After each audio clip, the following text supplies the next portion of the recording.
Simulan natin kay Mariel Rodriguez Padilla. Nagkaroon siya ng issue nung mag-post siya sa social media mula sa opisina, sa Senate office ni Robin Padilla na kanyang asawa habang ito ay nagdi-drip ng glutathione. 2024 pa ito, I think around February. Ang glutathione ay isang antioxidant pero ang side effect nito ay nakakaputi at nagiging glow in the dark ang balat. Nabati ko si Mariel on many aspects dahil sa gluta post na yon. Number 1, pumalag ang mga doktor kasi dapat ay sa ospital lamang ginagawa yun. At saka hindi pa daw FDA approved ang glutathione. Nagpaliwanag naman si Mariel, tapos kumambyo. Sabi niya, hindi glutathione yun, kundi vitamin C. Nako, iha. Isang bag yung nakita sa picture.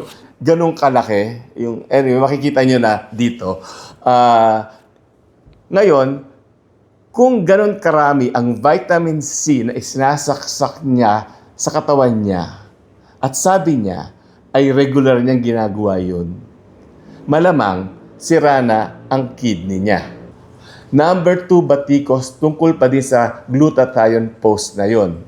Hindi dapat sa Senado ginagawa yun kasi di ba nga ang sinasabi, the august halls of the Senate, dapat nire-respeto. Pero i-absuelto na natin si Mariel dyan.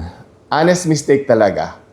Kasi kung kilala niyo si Mariel, she is a sweet, nice, and innocent girl. May pagka-naive. Siya yung tipong maniniwala kapag sinabi mong kapampangan si Taylor Swift.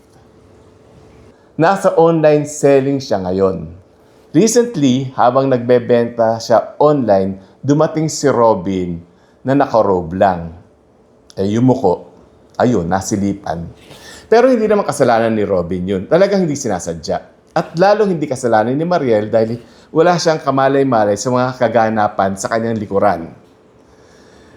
Dito mo mapapatunayan na hindi naman laging judgmental ang mga netizens. Hindi nila ginawang issue yun. Maliit na bagay lang naman daw. Overall, okay naman si Mariel. At least may hanap buhay na marangal at kapaki-pakinabang.